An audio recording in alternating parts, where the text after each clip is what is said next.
Hi friends, ನಮಸ್ತೆ. ಎಲ್ಲರಿಗೂ ರುಚಿ ಅಭಿರುಚಿ ಯೂಟ್ಯೂಬ್ ಚಾನಲ್ಗೆ ತಮಗೆಲ್ಲರಿಗೂ ಆತ್ಮೀಯವಾದಂಥ ಸ್ವಾಗತ.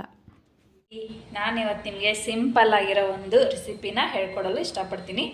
ಅದೇನೆಂದರೆ ಮಜ್ಜಿಗೆ ಸಾರು ಮಾಡೋದು ಹೇಗಂತ. ಮಜ್ಜಿಗೆ ಸಾರು ಮಾಡಲು ಬೇಕಾಗಿರುವಂಥ ಸಾಮಗ್ರಿಗಳು, ಮೊದಲೇದಾಗಿ ನಾನು 1 ಗ್ಲಾಸ್ ಅಷ್ಟು ಮೊಸರು ತೊಗೊಂಡಿದ್ದೀನಿ, ಗಟ್ಟಿ ಮೊಸರು. ಆಮೇಲೆ ಕೊತ್ತಂಬರಿ ಸೊಪ್ಪು, 1-2 ಹಸಿಮೆಣಸಿನ್ಕಾಯಿ, 1 ಬೆಳ್ಳುಳ್ಳಿ ಗಡ್ಡೆ, ಒಂದು ಸ್ವಲ್ಪ ಹಸಿ ಶುಂಠಿ, ಕರಿಬೇವು, ಜೀರಿಗೆ, ಸಾಸಿವೆ ಒಗ್ಗರಣೆಗೆ, ಒಂಚೂರು ಚಿಟಿಕೆಯಷ್ಟು ಅರಿಶಿನ, ಆಮೇಲೆ ರುಚಿಗೆ ತಕ್ಕಷ್ಟು ಉಪ್ಪು. ಇದಿಷ್ಟು ಮಜ್ಜಿಗೆ ಸಾರು ಮಾಡಲು ಬೇಕಾಗಿರುವಂಥ ಸಾಮಗ್ರಿಗಳು. ಬನ್ನೀಗ ಮಜ್ಜಿಗೆ ಮಾಡೋದು ಹೇಗಂತ ಫಸ್ಟ್ ತೋರಿಸ್ತೀನಿ ನಾನು ನಿಮಗೆ. ಮೊದಲೇದಾಗಿ ನಾನಿಲ್ಲಿ ಮಿಕ್ಸಿಗೆ ಫಸ್ಟು ಜಾರಿಗೆ ನಾನು ಮೊಸರು ತೊಗೊಂಡಿದ್ನಲ್ಲ, 1 ಕಪ್ ಮೊಸರನ್ನ ಹಾಕ್ತಾಯಿದ್ದೀನಿ.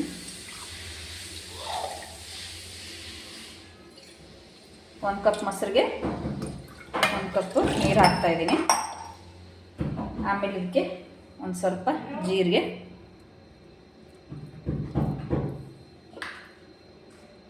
ಹಸಿಮೆಣಸಿನ್ಕಾಯಿ, ಕೊತ್ತಂಬರಿ, ಬೆಳ್ಳುಳ್ಳಿ, ಹಸಿ ಶುಂಠಿ, ಆಮೇಲೆ ಸ್ವಲ್ಪ ಕರಿಬೇವು ಹಾಕಿದ್ದನ್ನ ಒಂದು ಸ್ವಲ್ಪ ಉಪ್ಪು ಹಾಕಿ ಇದನ್ನ ಮಿಕ್ಸಿಗೆ ಹಾಕೋಣ.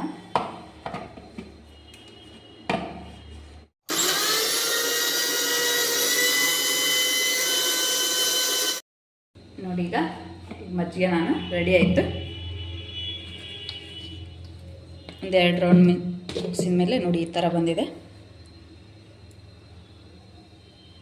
ನಾವು ಇದಕ್ಕೆ ಒಂದು ಸಿಂಪಲ್ಲಾಗಿ ಒಗ್ಗರಣೆ ಕೊಡೋಣ. ನಾನು ಇಲ್ಲೊಂದು ಪಾತ್ರೆನ ಕಾಯ್ಲಿಕ್ಕೆ ಇಟ್ಕೊಂಡಿದ್ದೀನಿ. ಇದಕ್ಕೆ ನಾವು 1-2 ಸ್ಪೂನು ಎಣ್ಣೆ ಹಾಕೋಣ.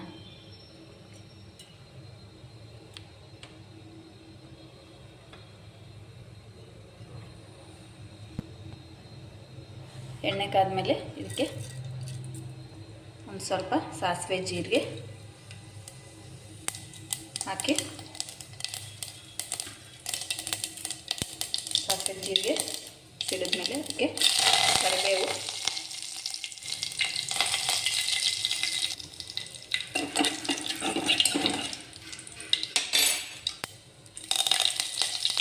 ನೋಡಿ ಇದಿಷ್ಟೇ ಒಗ್ಗರಣೆ, ಏನಿಲ್ಲ. ಸಾಸಿವೆ ಜೀರಿಗೆ, ಒಂದು ಸ್ವಲ್ಪ ಕರಿಬೇವು, ಆಮೇಲೆ ಒಂಚೂರು ಅರಿಶಿನ ಪುಡಿ ಹಾಕಿ, ನಾವು ಉಪ್ಪು ಮೊದಲೇ ಮಿಕ್ಸಿಗೆ ಹಾಕ್ಕೊಂಡಿದ್ದೆ. ಸೊ ಇನ್ನು ಬೇಕಂದರೆ ರುಚಿ ನೋಡಿಕೊಂಡು ಆಮೇಲೆ ನೀವು ಬೇಕಂದರೆ ಉಪ್ಪು ಹಾಕೊಳ್ರಿ.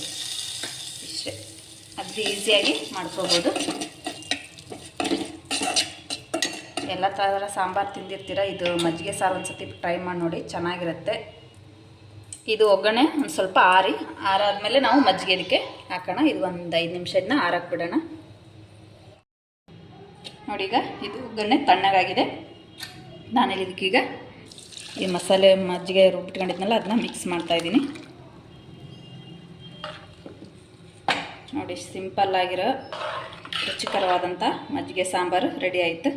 ಇದನ್ನು ನಾವು ಅರ್ಜೆಂಟಾಗಿ ಮಾಡ್ಕೋಬೋದು, ಒಂದು 5-10 ನಿಮಿಷದಲ್ಲೇ ಮಾಡ್ಕೊಂಡ್ಬಿಡ್ಬೋದು. ಇದನ್ನ ಎಲ್ಲರೂ ಇಷ್ಟಪಡ್ತಾರೆ. ಮಜ್ಜಿಗೆ ಸಾರು ಅಷ್ಟು ಚೆನ್ನಾಗಿರುತ್ತೆ. ನಾವು ಊಟ ಎಲ್ಲ ಮುಗಿದ ಮೇಲಾದರೂ ಕುಡಿಬೋದು ಗ್ಲಾಸಲ್ಲಿ, ಇಲ್ಲ ಅಂತಂದರೆ ಅನ್ನಕ್ಕೂ ಸಹ ಚೆನ್ನಾಗಿರುತ್ತೆ. ವಿಡಿಯೋ ನೋಡಿದ್ದಕ್ಕಾಗಿ ಧನ್ಯವಾದಗಳು.